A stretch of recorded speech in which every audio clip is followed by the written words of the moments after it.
My name is Erin Colburn. I'm the Pre-Health Advising Coordinator for the College of Health Sciences. And tonight it's with great pleasure that I get to help and put on this program with Shannon Kerr, our Pre-Health Advisor.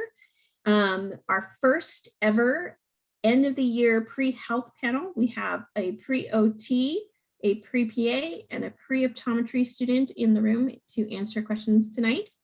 And so I will kick it off with letting them go ahead and introduce themselves. Brooke, why don't you take it away? All right. So my name is Brooke Foote. I just graduated from Boise State this past December 2020. I got my degree in Bachelor's of Psychology. I'm originally from Northern California, so Bay Area. And then I'll be going to school for occupational therapy starting this July in Arizona at a school called A.T. Still University. Amanda. Hi, I'm Shanda Wheat, and I'm from Boise originally. I graduated from Boise State University in 2016 with a health science degree. That was a while ago, but I'm going to Shenandoah University's PA program and starting this summer. Then Karma. Hi everyone, I'm Karma. I'm going to be graduating next weekend in a health science degree, and I will be going to Pacific University in Oregon this fall for optometry, and I'm from Las Vegas. Great.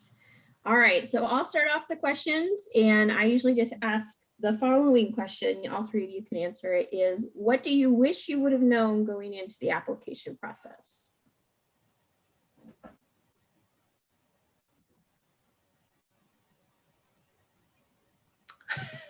Whoever's ready, who's ever ready, go ahead and take it away. Yeah, I think something I wish I would have known is kind of which schools I were my top 3 or top 2 prior, instead of applying to all 20, because I think that not that it was a waste of time, but if I would have really narrowed down which ones I wanted the most, then maybe I could have just minimalized how much work I put in, because I spent a lot of time on individual applications when really when it came down to it, I knew what I wanted in the beginning. So that probably varies for each route that you guys go, but for optometry there's only 30 something schools, but I just try to apply to as much as I could in hopes that I would get in. But now looking at it, I think I probably did too much and I could have narrowed it down a little bit, if that makes sense. Great. I totally agree with that. I applied to 12 schools, so I can only imagine what 20 schools would be like. But the application is so long for PA school. And I wish that I would have had more targeted programs, because I knew what I wanted as well. And so there's 230 kind of PA programs, and so you need to find your niche of I want to be working in rural healthcare, I want to be specializing, and so if I would have centered in, it would have been a lot more helpful. I have to agree with that as well. I applied to 10 different schools. I mean, OTCAS is different. You have one centralized application service. So it's pretty nice for 90% of it. It's all the same information and you can choose the different schools. But each individual school usually has its own separate portion of answering questions or, a specific essay or resume that you have to do based off their school. But it's definitely money too when you're applying to lots of schools. You want to live, as well as looking at cost of the program, and then what's the schedule of is it Monday through Friday, how long are your days? And those were 3 things that they looked at when applying to schools, and so that's something that I was helpful for me too when I was looking at schools and where I wanted to apply to and end up going to. Levi, do you have any questions for the panelists?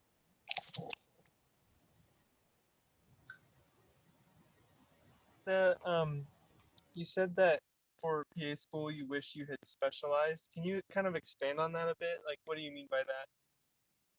Yeah, so for me, I know that I want to work in an underserved or rural area, and there are certain schools that have that in their goals and their missions. Whereas like other schools, like there's one school in New York that like you can go anywhere as a PA, but they kind of focus in and hone in on surgery. And so you have like different variations of that across the country. And so if I had applied for the next cycle, I would have, been more focused on, I want a school that has underserved care. You do clinics in a rural setting, like maybe they have a community outreach program, those kinds of things. But like everyone's going to be different, and I think that's the beauty of it. But with having so many different programs, but you can kind of find what's important to you. But then also, like, if you find what's important to you, that's going to show in your applications. And like, if you're passionate about something, that's going to, translate in your essays and all of it. And you're going to be a better applicant for it. Did that answer your question, Levi? It did. Can I ask a follow-up on that? Absolutely. Absolutely. So how important would you say that is to the admission process? Like if I really want to go to University of Washington, where I know they have emphasis on primary care, but say I want to be a specialist, does that hurt my admission chances, or do they just prefer that you go into primary care? It does not. I think what Shanda's trying to say is, Shanda, maybe you could share with Levi how many schools you applied to.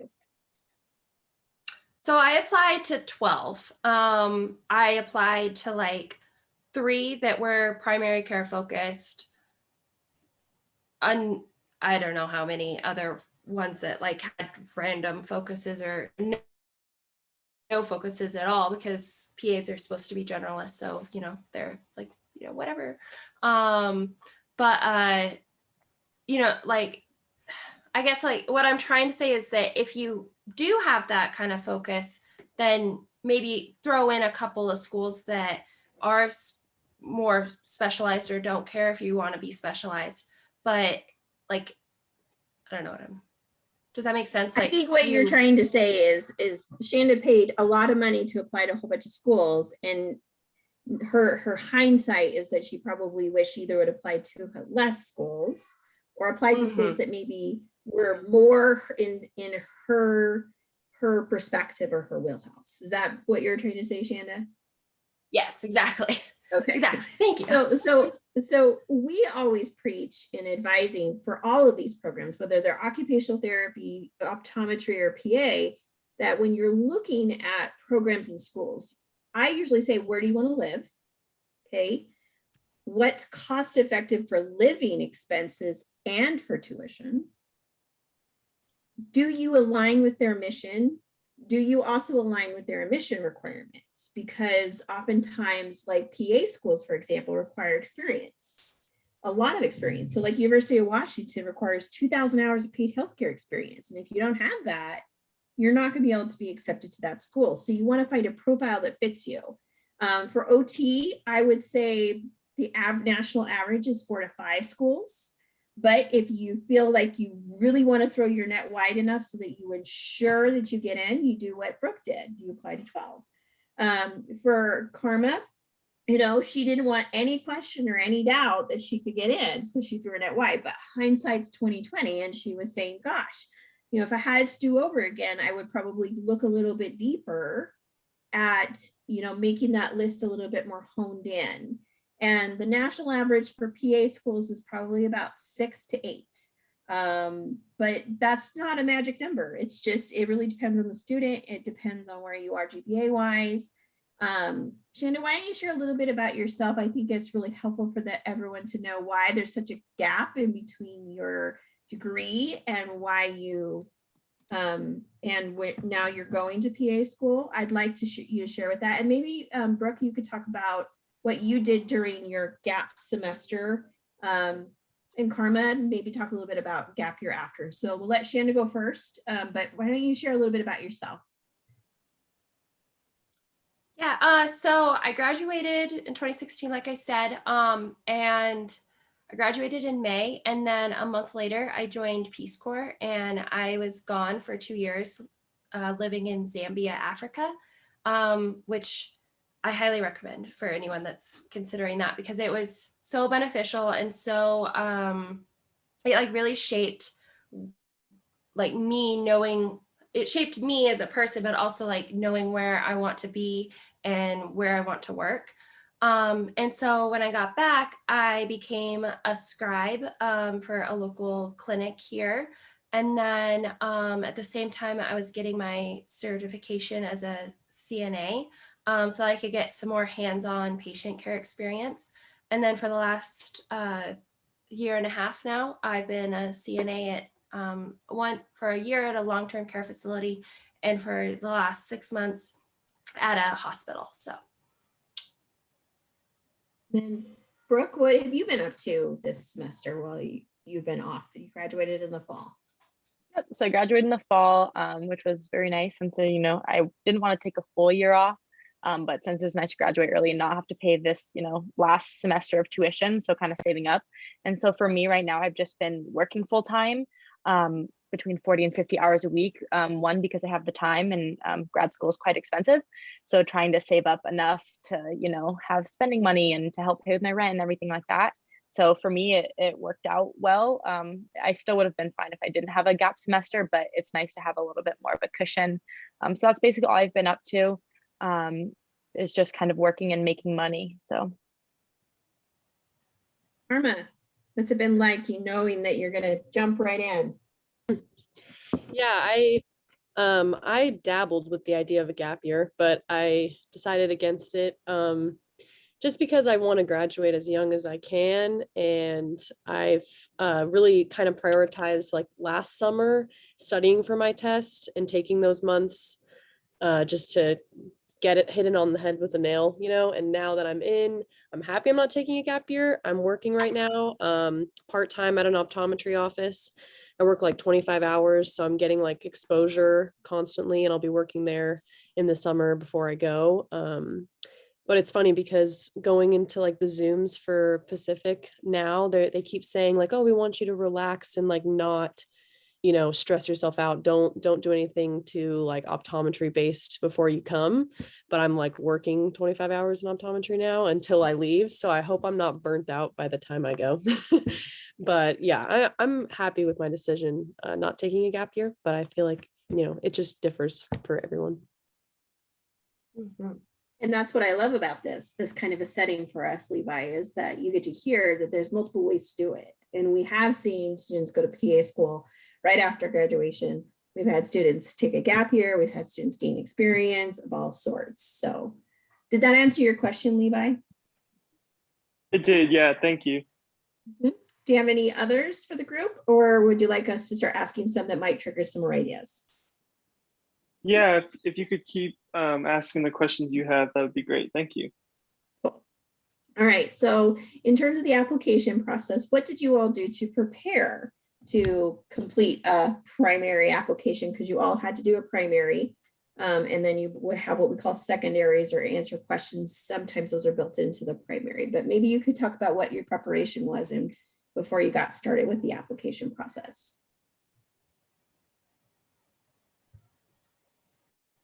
Just jump right in. I'll go first. So I did a lot of like research in like how many schools should I apply to and where should I apply to, and like the requirements of each school that I was kind of thinking of. And then like I read a lot of articles. There's some really great blogs out there by PA professionals, and they kind of talk about, they can kind of walk you through different things. And then, so I actually was accepted late this last cycle. So I was preparing to start a new cycle, and I did a kind of like it's a six week program that kind of helps you get more involved and prepared for your application. And I thought that was really valuable too. You don't have to do that though. I want to make that clear. You don't have to do that. It was a great resource for me. Brooke or Karma, what did you guys do to prepare for your application process? I can go. For me personally, there's a website, it's AOTA, it's American Occupational Therapy Association, and that for me is a really good resource because it has a list of every single school that's either a master's or a doctorate, or if it's transferring from one to the other, since a lot of schools are transferring from a master's to a doctorate now, or some offer both. And so for me, that was really big in terms of like looking at which schools I wanted to go to. And then after, I kind of went a lot based on location. And so I'd look at some certain states that I wanted, and then I'd go into individual schools and be like, okay, what kind of prerequisites do I need? Making sure I had classes. And since I feel like there were quite a few options for OT, I was able to be like, okay, well, if I'm missing this one or two prerequisites, I'm just going to kind of forget about this school. Because for me, it's going to be a lot more work to go out of my way and take another class or two than rather to just find another school that like has, works with everything that I already have. And so for me, that was really important. And I spent a lot of time and a lot of hours researching different prerequisites at the schools.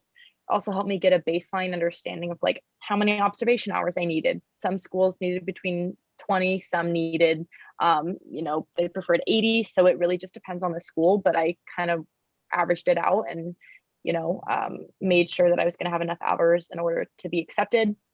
Since a lot of places do recommend that, you have 100+ hours, even though a minimum is 20 or 40. And then the OTCAS website itself, you can create an account and you don't have to pay or submit applications yet. So that even just going through there and clicking on each school, you can see what their secondary application was like. And so, like I said, some don't have any, some you have to pay a second fee and you have to answer essay questions. Others you have to have a resume or, do some background checks. So just kind of going through that and seeing what the required material was helped me process which ones I actually wanted to apply for. Great. All three of these areas, OT, PA, and optometry have centralized application services, and you can log into all of them for free without paying anything. The key is making sure you don't enter anything in, because they cycle out every year and you lose all of your data if you try and enter it all. So if you want to investigate the process ahead, it's a good idea to look at that and the instructions. But I would also really strongly recommend not entering in your college work or putting anything in, because they'll clean it all out before they start the cycle. So within your cycle, then when you're ready to submit, then you can start entering some of that stuff. So I will say on that too, I was able to actually, because I did mine some before, and some of mine did transfer over. It gave me the option if I wanted to start fresh or if I wanted to keep what I had input for mine personally. So yeah, mine did as well. So I had already entered in some information, and so it was cycled over, and that was helpful too. I just wouldn't trust it. Yeah, I went over it. You don't want to do the work twice, right? True. Karma.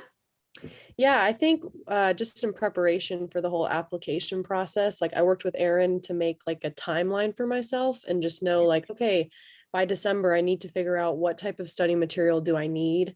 Like what books do I want to use? Do I want to use like Kaplan, or what service is going to be the best for me?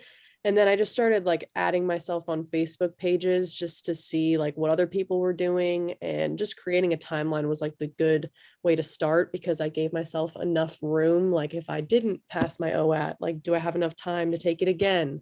Like, because there's like certain 90-day periods like to be able to take things twice. And so just finding out all that stuff in advance, so you like set yourself up in a way that you can still get in the time frame that you want. But if you don't, you can always try again. But it was just nice creating a timeline for myself in the beginning.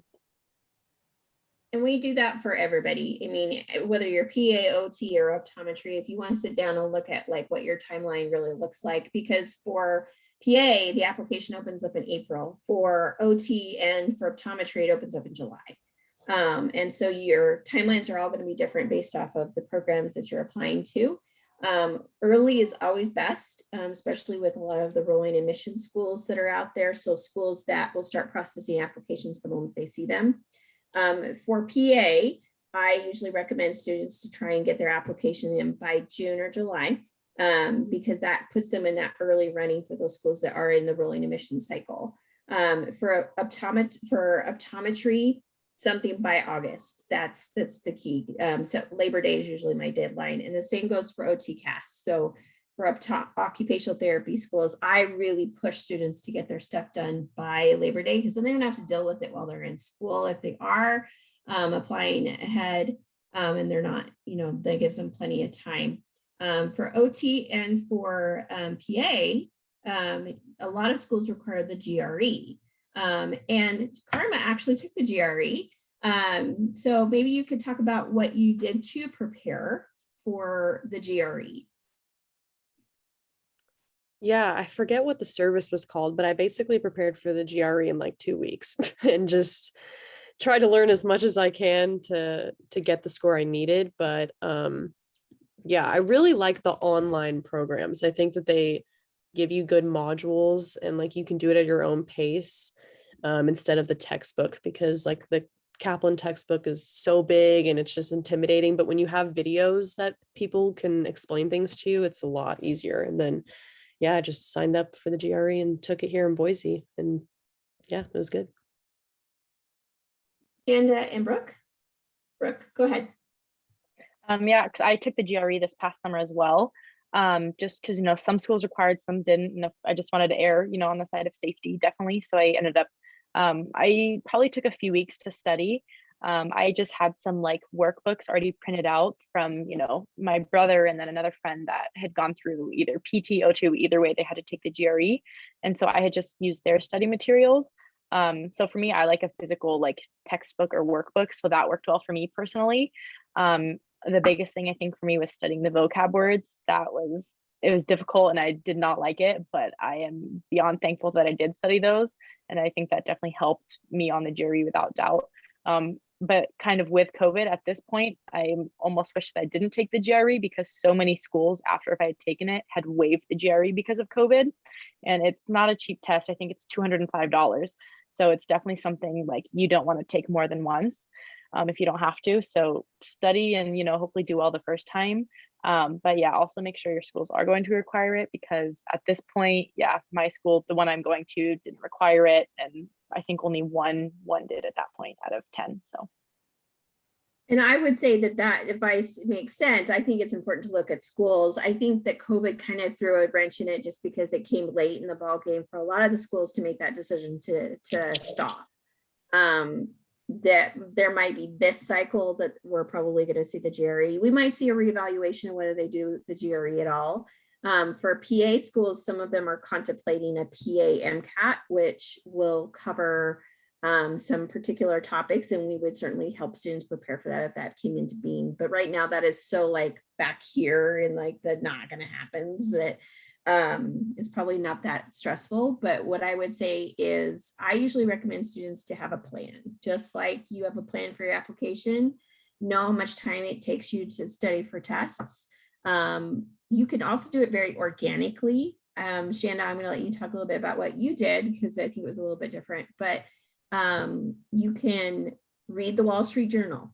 You can quiz yourself on vocabulary words, get dictionary.com word of the day. You can do math assignments.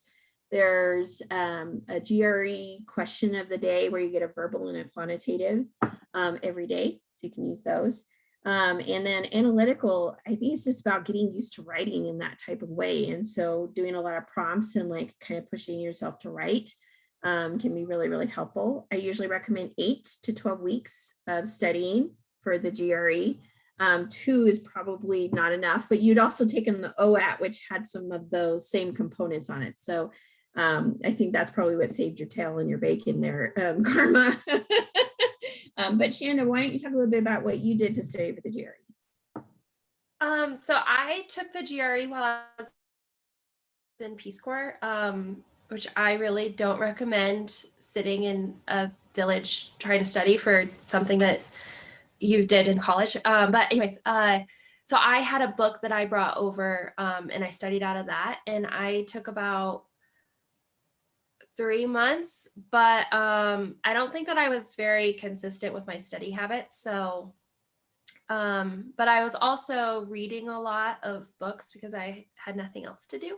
And so that helped a lot with the with the verbal part. But I totally agree with Erin. You like repetition. In hindsight, if I could have had access to some math online and watch someone do it, I think that would have been really helpful. Right, so we talked a little bit about the test and talked about preparation.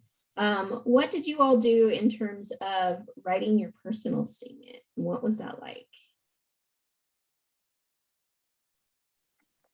I can start this one. So I graduated from Boise State Honors College, and so they have a required course called Honor Proposals and Purpose Statements. And I was honestly extremely blessed that I had that class. It's basically like a 2-day weekend where they sit you down, and I was with a bunch of like pre-health students as well that were going into either nursing or PA, PT, and they basically teach you like what is a purpose statement, and they give you feedback. So for me, which I know is kind of individualized, it's basically only through the honors college. That was extremely helpful. But besides that, once I had like a rough draft, I had no clue what a purpose statement was, no clue what to write it. Like looking back, I'm laughing at like my first draft of what I wrote. And so my helpful advice was either A, talking to Erin, someone who knows what a purpose statement is and what they're looking for. So that was helpful. I also talked to like some family members and friends that had, gone through graduate admissions a while ago, or I had someone who like worked in like an admissions style setting. So I had her read over it, and I think I had 7 or 8 drafts of my purpose statement.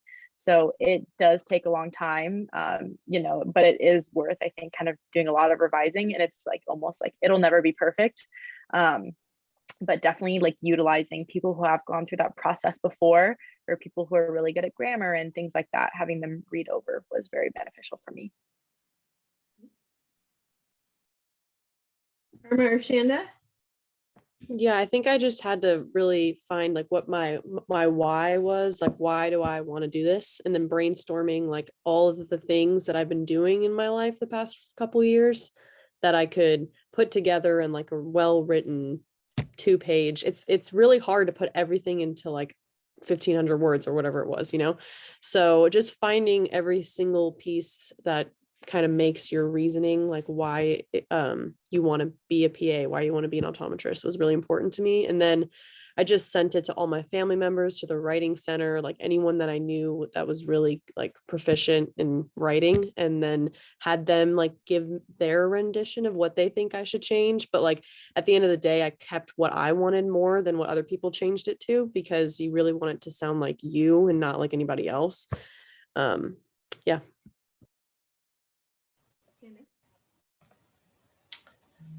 And so for me, what I did is I did the same thing where I like tried to think about why I wanted to be a PA, and connected that to my experiences, and really showcase like my strengths and my reasoning behind it all. And then I did like 4 rough drafts, and then I sent it to Erin, and she like revised it and gave me a lot of really great feedback. And then I like basically like started over, and like kept parts that were good, and then totally edited out parts that weren't. And I think a big part of my challenge was like condensing it down, and making sure that it was concise and not too long. And also I think that I've read articles about this as well, but a lot of them say don't be too like dramatic. Like be you, and be like where you're coming from, and so be truthful to that. Not, you don't have to be like some long extraordinary tale of epic proportions to say why you want to be what you want to be. So it sounds like to me from the summary of all 3 of you that you used some people to read it. So you got some support, so an extra set of eyes. And I do think that that's very recommendable for the personal statement, is that if you're the only one looking at it, you're going to miss something, because you're going to be in your head so often more than not. And so you want to be thoughtful about that. I think so having other people read it is key.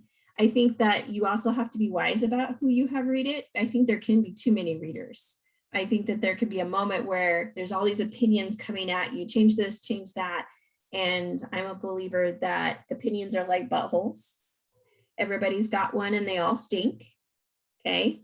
And so you get to be the author of this story. And so what I love is that Brooke, you mentioned, gosh, I look at it now and I laugh, and I wouldn't wrote that now. And that's because we change. That's because we grow as individuals and we have multiple lives inside of us. And so we could take it lots of different ways, but they're still genuinely us.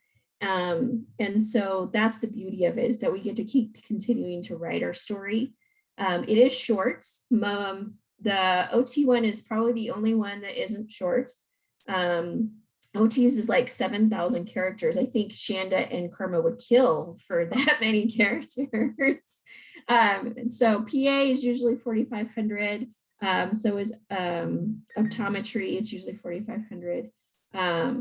So it's characters, it's not words, it's characters. And so you have to be very thoughtful about your words and be thoughtful about how to write those things. It does take time. I usually describe it like this. It's probably about, and you as students can agree with me or disagree with me. So tell me if you disagree. Probably the application is about 85% writing. Yeah? Yeah? About yourself. One of the hardest things to write about. So if you're not a great writer, if that's something that doesn't come to you as a strength, then you need time to sit down and be really thought-provoking and write and kind of get some things out. So thank you for sharing that. Levi, has that opened up some more questions for you? Or do you want me to keep going? I don't think so. No, it was helpful information, but I don't think I have any questions about what was said, but thank you. Okay. So then we have on the application, not only do we have to write about this thing called a personal statement, we also have to write about our experiences, right? They give you a place to list out your experiences. So maybe you could each talk about kinds of types of experiences that you did here at Boise State University or in your career, and then maybe how you wrote about them. So let's start with Brooke, because Brooke, usually your OT schools expect you to have experience and observation. So maybe you could talk a little bit about that. Yeah, so definitely they require like certain observation hours. Every school is different, of course. So some were 20, some were, I think the highest I saw was 80 or 100. But COVID also kind of threw a wrench in things. So I feel like it's a different perspective because a lot of schools did waive the observation hours, or, you could get them virtually through telehealth or things like that. But I was ahead of the game, and, I don't like procrastinating. So I had gotten all my observation hours done like my sophomore, junior year. So that way, like I had all of mine in person before COVID even hit.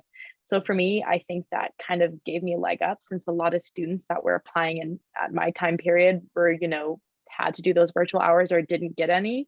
And so I feel like for me, that helped just kind of being ahead and not pushing that off. So I did, I think, 120 observation hours myself. So I shadowed occupational therapists in 3 different settings.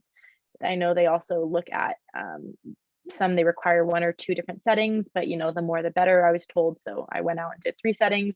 I also reached out and was hired as like an aide that did both PT and OT and some chiropractic. And so that kind of counted as observation hours and work experience, like directly with the patients. So I feel like for me, that was like one of my biggest things, was being able to work like directly in that field. That kind of, I feel like made me look like a better candidate. I was also a TA for a year for a child development class at Boise State.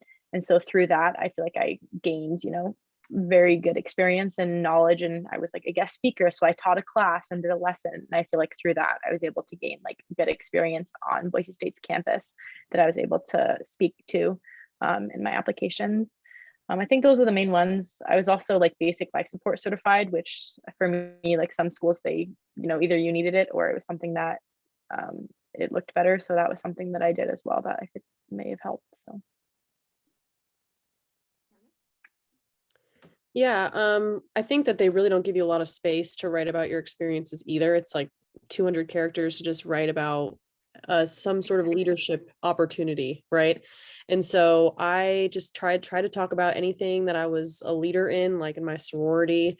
Like I was vice president of administration, so I went deep into that and like milked that really hard and made it seem like I was a big leader in my sorority, because they want to hear like what qualities you have that are going to like add to the school. I mean, there's only so many kids in the program, so they want you to be obviously really, not just personable, but willing to go out of your way to like join the clubs that they have. Like they put a lot of emphasis on like, what are you going to do to add to our group of students? So I wrote about my experiences with shadowing. Like for optometry, they really only want like 10 to 20 hours, but I was working since like freshman year. So I had like over 400 hours, and I just wrote pretty much, what I observed, how it made me feel, but like you can't write a lot. So it's kind of tough to like condense everything that you've observed for 400 hours and only 200 characters. So it's like how it impacted me, how I'm going to take that away, like in my future. So. And then for me, for CASPA, they have certain like drop down menu kind of deals where you can put in like this experience qualifies as a healthcare experience or a patient care experience. And those two are very different because healthcare experience is like scribing, where you're in the healthcare field, but you're not direct hands-on, whereas patient care experience would be like my CNA work. And so schools like look at that.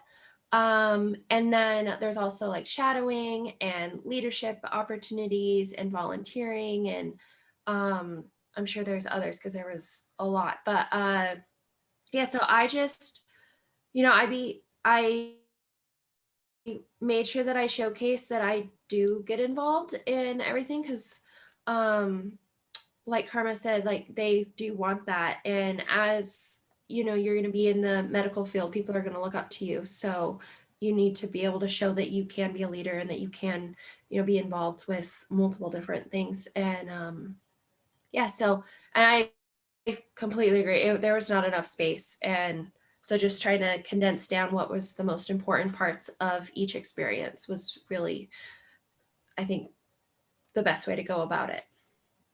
So for all 3 applications, you have unlimited amount of how many experiences you could list, but you're only given about 600 characters with spaces to reflect and describe. And I think one of the number one things that I have seen in my experience with working with students is when they're putting those in, they get to be too descriptive in nature. And so then it does feel like you're lacking in characters, like you just want to say so much more.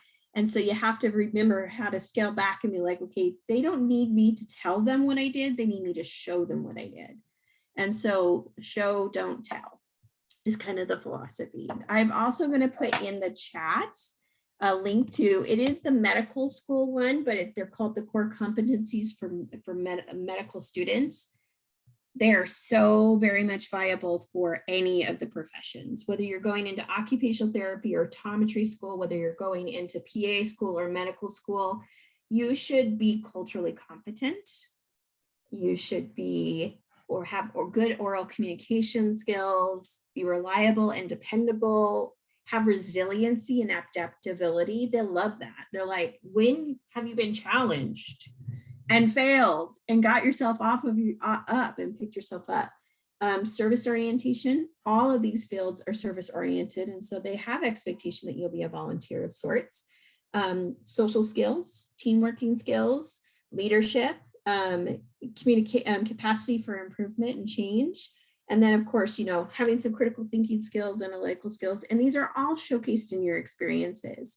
One thing I would say to all of you, and I hope that all 3 of you remember this, is that I don't want students checking a box. I don't want them to go, oh, I did leadership, move on. I want you to go out and do experiences that you love, because they are easier to talk about, because you're like, oh, this was a great thing for me to do, and it made me a better person. If you go with that mindset, instead of worrying and fussing about how many things you have to check off, and you say, gosh, I'm going to go do this because it's important to me. Like Karma was in a sorority, and Brooke was in the honors college, and Shanda went to Zambia, and there's all sorts of reasons why you choose things. And so I personally feel that there isn't one experience that is too big or too small. I have students who think, oh gosh, I have no experience because they've limited themselves to that tiny little box that says must be in the medical field. And it's like, well, wait a second, you worked for Dutch Brothers for like 2 years and think about that experience. And I had another student who one of my favorite stories is he was a Yu-Gi-Oh referee and he thought he didn't have any leadership skills. And I'm like, pretty sure that's leadership skills. And he's like, yeah, but I can't put that on my medical school application. I'm like, yes, you can. Yes, you can. And you should, because it's unique and it's different. So thank you, all three of you, for sharing that information. Experiences are important, but they need to be meaningful and impactful for you, or they don't mean a whole lot. You can have hundreds of hours of observation, and if you can't tell me what you got from that and why you want to do this, then it's kind of hard to do that. But what I would say that is a value, Levi, and anybody who's watching this recording is they each said they had not enough characters to tell about it. That's a good sign. That means either they really liked what they did and they really wanted to tell more, or they might have been a little too descriptive, but that's okay. So there's experiences on the application, there's experiences to do. So you submit your primary application. What happens next? Interviews. Interviews, okay. For Let's me, talk a you little bit. also have the supplemental application part of it Yep, too. some programs And have supplemental. Mhm. yeah, More writing, right? Gosh darn it, I no, gotta yeah, get more questions. So you thought that you were like good and you were gonna be done with writing once you got your personal statement done, and then oh look, there's like 3 more essays per application. So but luckily they're not as long as the personal statement, but they are just as tedious. And so this is a marathon, not a sprint. So in terms of, there are schools that programs, so there are schools and programs that have supplemental applications that are separate from the primary, and sometimes they're inserted into the primary. So it really depends. For all 3 programs, that's the case. And so once you have your information in, you get this invite for interviews, right? So can you guys share a little bit of maybe how many interviews you did, what it was like, what types of interviews you experienced, maybe? So maybe start out with how many interviews you did and what types of interviews did you see? Let's start with Shanda. So for me, So I did 1 interview, and it was over Zoom, because like usually they're in person, but with COVID, they did it over Zoom. And so I got up really early, and it was a 2-part interview, and it took all day. And so the first part was I talked to one of the professors there, and he and I just talked, and he came in and he said, what do you want to talk about? And so I was able to lead the conversation. And I think that was like a really great way to have Shenandoah do that, because it shows your strengths. And then the second part was with a different faculty member. And that was the part where you go in and they ask you the questions about like, why do you want to be a PA? And why do you want to go to the school? And trying to get a feel of who you are as well, but like in a different way. So it sounds like you had 2 individual interviews, but it was a day-long experience, and maybe they showcased a little bit about their school, did a virtual, like maybe you got to see a little bit virtual, and then there was like a financial kind of setting, or maybe you got to talk to some students perhaps. Yeah, I've totally, the interview part overshadows all of the rest of it, but they go through at the beginning, and they they like went through the school, and I knew, you've done your research, so you know a lot of it, but it's like good to hear about what they like about their school. And so like that was really interesting. And then at the end, they when you're all done with your like each of the interviews kind of like have their time slot. So like my first one started at 10 and it was an hour.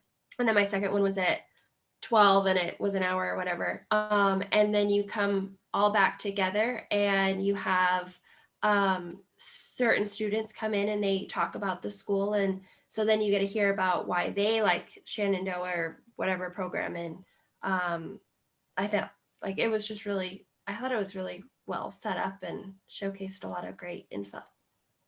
Irma, what was your interviews like? Yeah, I got invited to 5 interviews and I went on 3. Because once you like decide you want to go somewhere, you only really have 2 weeks to accept or decline. And so then I ended up just canceling the other 2 because I knew the third one was the one I wanted. And they were all on Zoom because of COVID.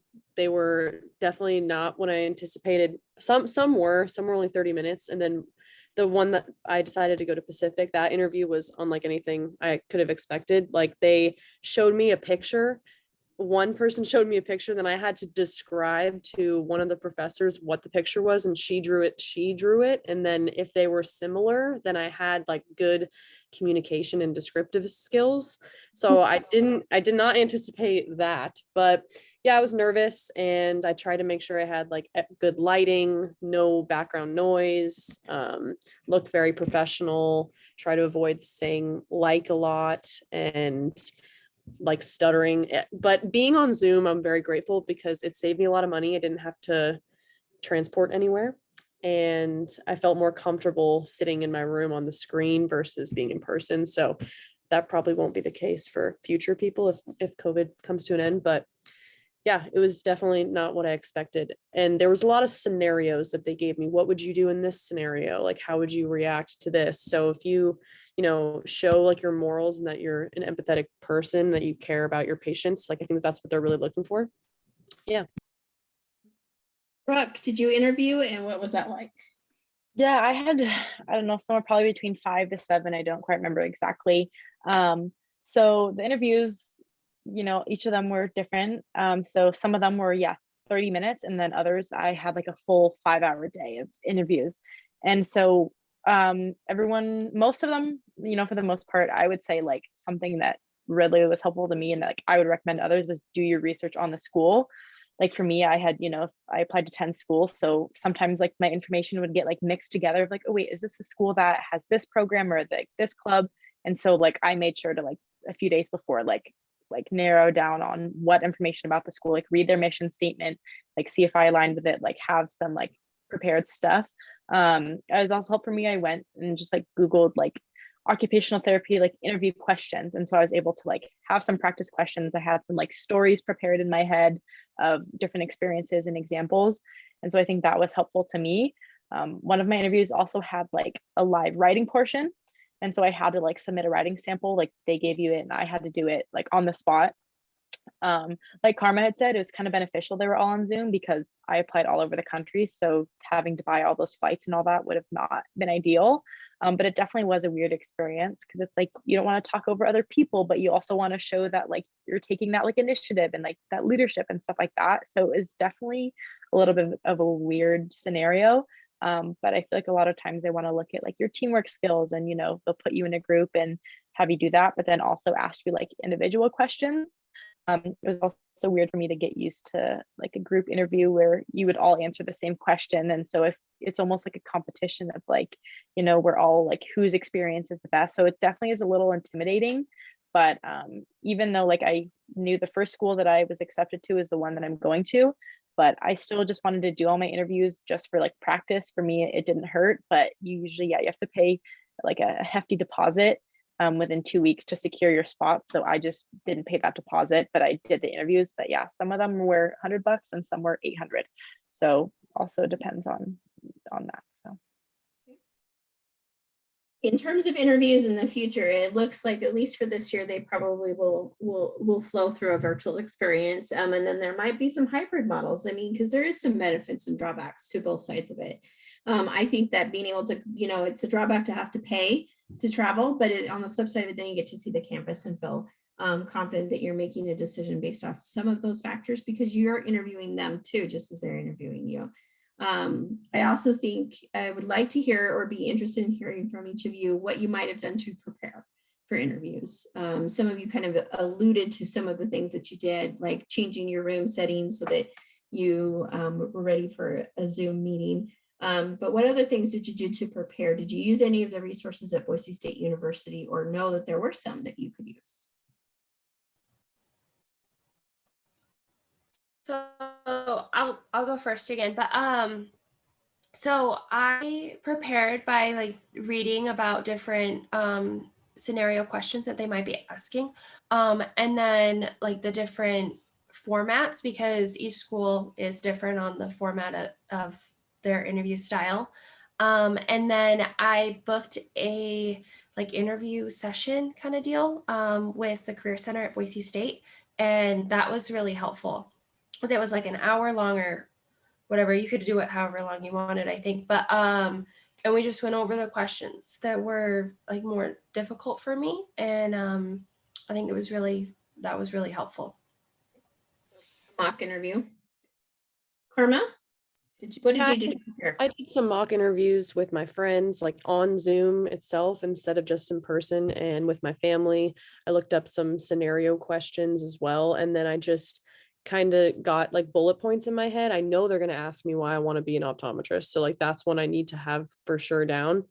And then also thinking about scenarios like, oh, when was a time that you've struggled, like things like that, just in the back of my mind. And then it kind of became second nature because I was so scared to stutter and like not know what to say. So I practiced, but I might have over practiced a little bit. But yeah, the mock interviews really helped because talking about it is way better than just thinking about it, because you have to actually say it or it's not going to come out. Brooke? Yeah, I didn't know about the mock interviews until after I had done a few of them. So that's something I wish I would have known beforehand.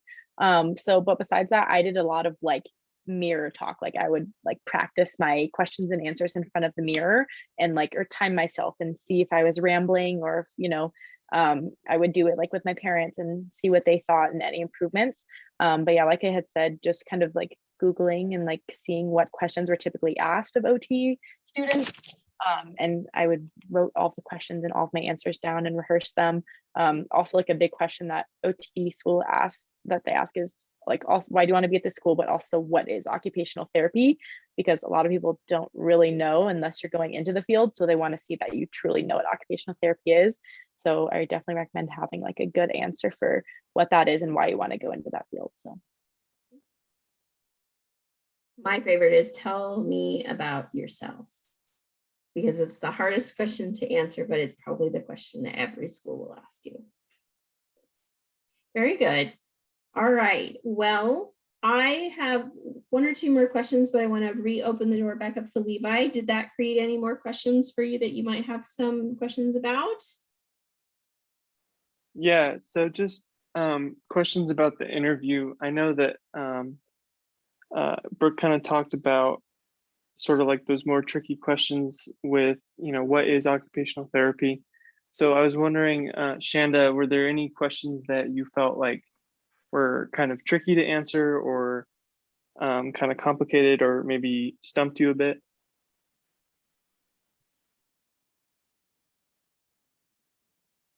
Let me turn my mic on. Let me see.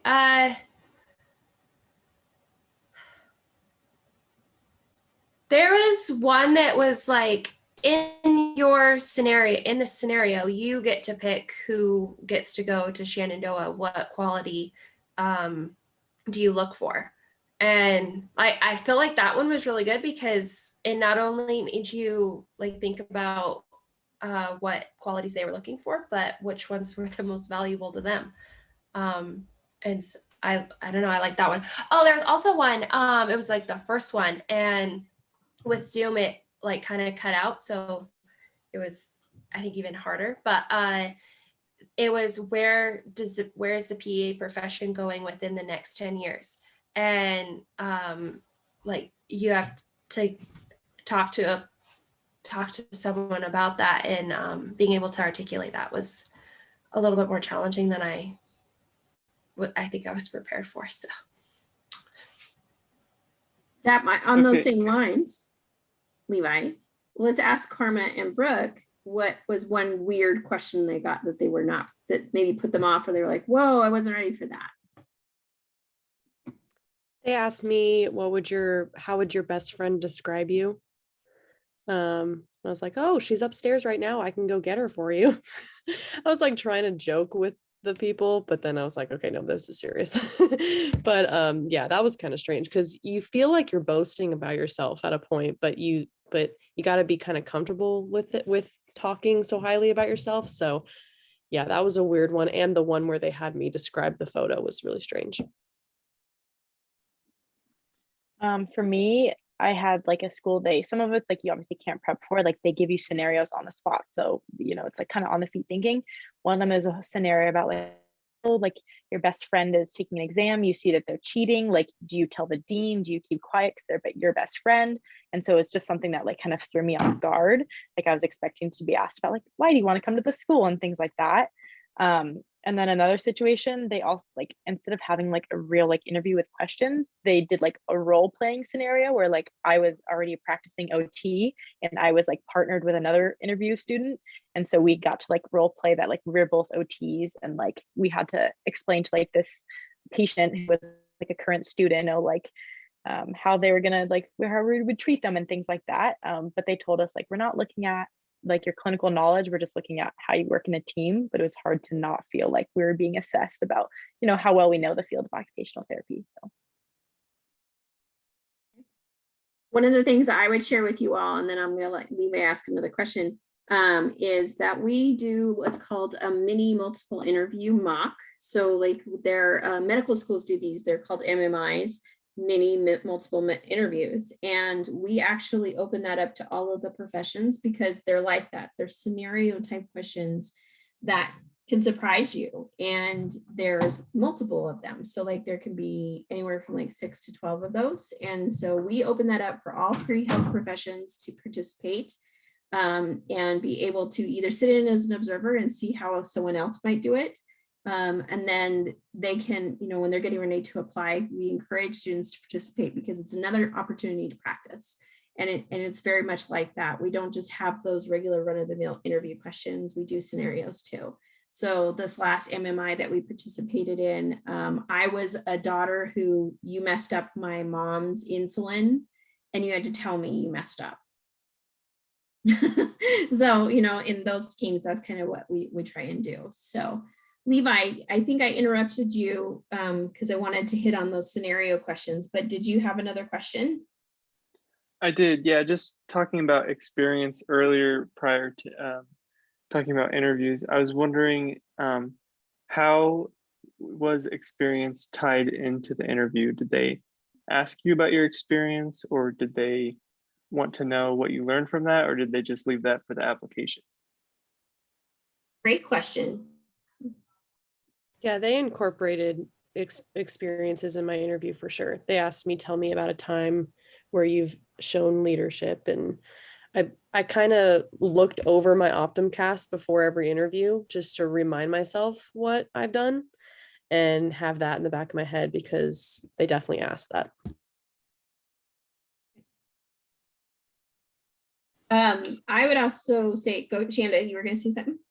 Yeah, like that was basically my whole first part of my interview when I was talking to the professor, was that he wanted to know about my experiences, and it was a one-on-one kind of situation where you're like talking to someone, I don't know, you're just talking to someone, but you're talking about your experiences, and then in the second part it is more directed questions about like, tell me about that time or tell me about whatever. So yeah, sure.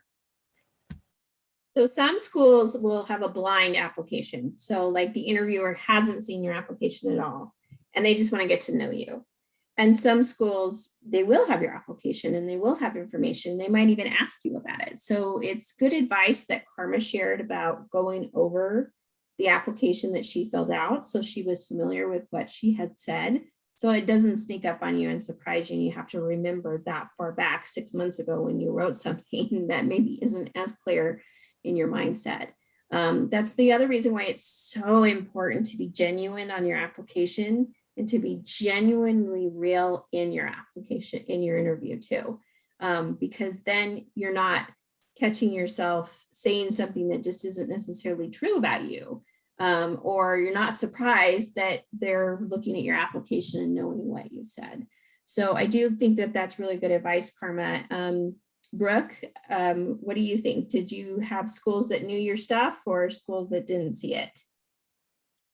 I think for the most part, the schools were looking at my application, and in terms of like the interview questions with experiences, yes, a lot of my answers went back on it. I feel like a lot of the questions weren't necessarily like, give me this experience, but like how to answer the question was like to relate back to an experience. So if they, ask a question about like your character or something, I would try to incorporate and be like, well, at this experience at my job where I was, working directly with patients, or like during where I did a guest presentation, I feel like it was, their even just a question about like, what's a quality you like about yourself, just trying to like tie that back into like how that experience relates with something that was like important for me. So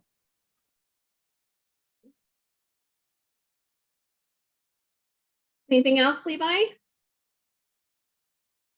I don't think so. Thank you. Mhm. So here's what I would like to ask. I would like to know what you are most excited about.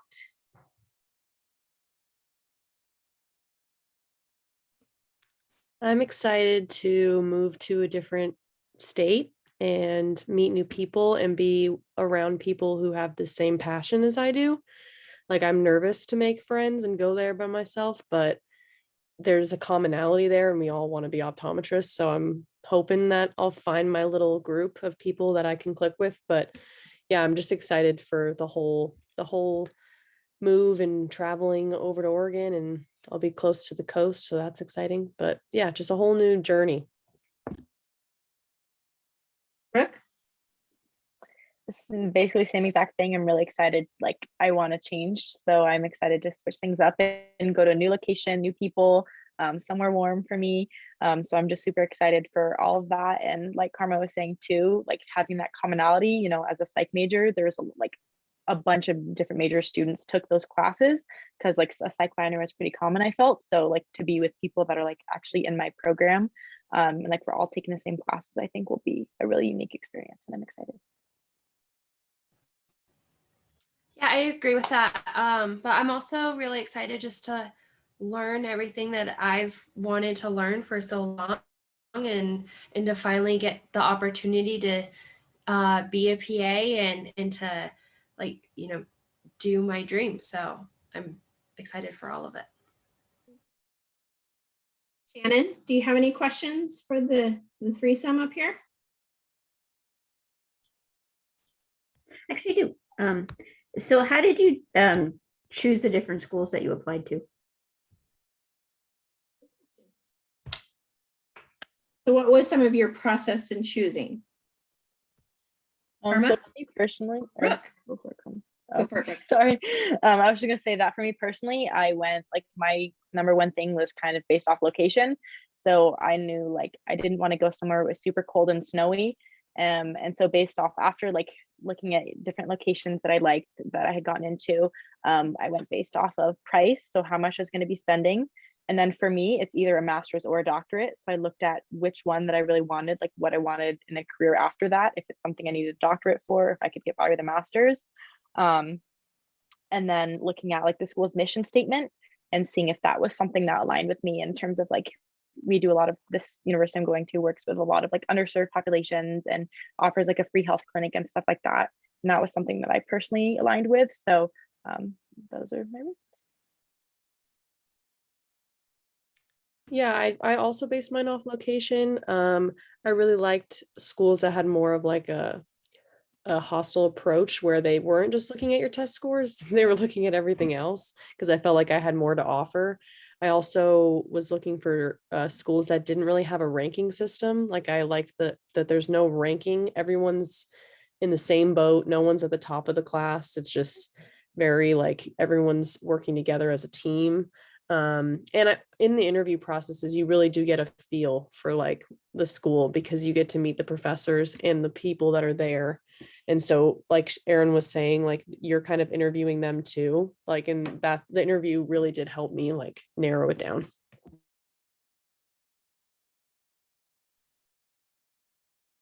Great. Anything else, Shannon, that you For me, mine. Sorry, Shanda, I forgot was you.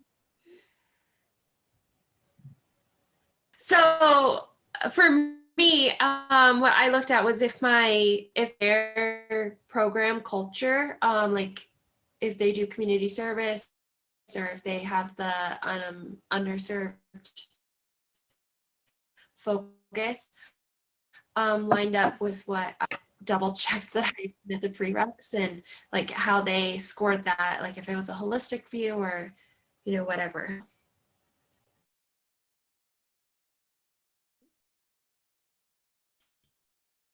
Awesome. I actually got another question. So it's kind of a longer question, but when you came to Boise State, did you know that this is the pathway that you wanted to do? Like, have you always wanted to be an optometrist? Have you always wanted to be a PA? Have you always wanted to be an OT? Or did you decide when you were at Boise State? Like, at what point in your life did you decide this is what I want to do? I'm going to pick on Shanda. Go for it, Shanda. No, I had no, I knew that I wanted to be in medicine. And when I went to Boise State, I was pre-med all the way. I was like, I'm going to do this. And then when I took the health delivery systems class with Dr. Baker, that was a really important class in my career. And so he kind of opened up that there are so many other different options within the medical field. And so I started exploring like the different pathways. And then, yeah, just kind of like bloomed from there. And I talked to Erin and I decided that I wanted to go to Peace Corps. And then when I was in Peace Corps, I realized that I really wanted that hands-on, one-on-one patient care experience, but also like be able to make decisions. And then I kind of went backwards and I lined up what I wanted in my career and then found the career that would match that. Karma? I knew prior to Boise State for sure, like in high school I knew. And then once I moved over here to Boise, I started working in an optometry office, and then that further confirmed that I really loved it. But yeah, I knew prior to Boise State. I definitely didn't. I came in with a declared major, but I had no clue what I wanted to do my freshman year. I probably decided probably spring semester of my sophomore year, after like talking with like different mentors and like seeing what was out there. And, also kind of I went based off what aligned with like the classes I'd already taken. So I didn't want to go back and take another year or two of classes of prerequisites. If I wanted to be a PT, it would have been another year or two for me to do that. And the more I was doing shadowing with OT, it kind of confirmed that I really wanted to go into this field. So Awesome. Got any more for us? Of course I do. No. So what Ask it. We still have some time. This is supposed to be an hour and a half. So what scares you about going off to school? great question. Karma. Karma's I like, got yeah, me. Let me go first. Well, I found out about this syndrome. It's called imposter syndrome. I don't know if anyone's heard of it. And I have it. And it's basically like you're just so worried that you're not going to be like competent enough. Like you're just worried that you don't deserve to be there. They talk about it like in your orientation little courses. So I'm worried that it's going to be so hard. I'm going to break, but I know that if I like prepare and have everything I need in advance, it'll be okay. But that's the part that scares me the most, like how much information it's going to be and how hard it's going to be, and if I'll be able to have like a life outside of it. But the thing is the graduation rate's so high that they don't want you to they don't want you to fail out. So there's so many resources in like all these schools that if you feel like you're struggling, you can go to someone and have them help you. But that's the part that scares me. I would be scared too. I think that's awesome. Brooke? Personally, for me, I'm scared about what if I don't like actually working as an occupational therapist. And so it's so hard to know because obviously I don't do it. And so, you know, I feel like I like school and I enjoy being a student. So it's going to be a big real world change going from a full-time student to, you know, working full-time. But it also gives me reassurance to be like, well, there's so many different settings I can work in. I can do inpatient, I can do outpatient, I can do kids, I can do adults. So I feel like there's so much like versatility with like within the health field that, you know, if I don't like one setting, who's to say I'm not going to love another? So it kind of gives me some reassurance. I agree with both of those, but just to be different, I guess I'm nervous about like moving across the country and like be moved across the world, but that was, I don't know, it's just going to be different. And so moving to a completely new place and figuring out like PA school and the new place all at once, I'm nervous about that. Do you guys, where do you think you'll end up after you're done with school? Do you think you'll end up back in Vegas? Do you think you'll end up back in Northern California? Are you coming back to Idaho? You know, or do you hope you end up like in some place amazing and awesome that's not Idaho? Or I mean, I think Idaho's awesome, but where do you guys all hope you'll end up? I have no idea. I guess like it'll be where the wind takes me, but I've always wanted to come back to Idaho.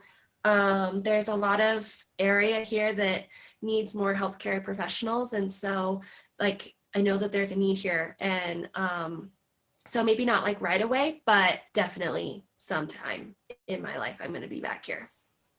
Also because I love Boise, so you know, gotta stay here. Brooke?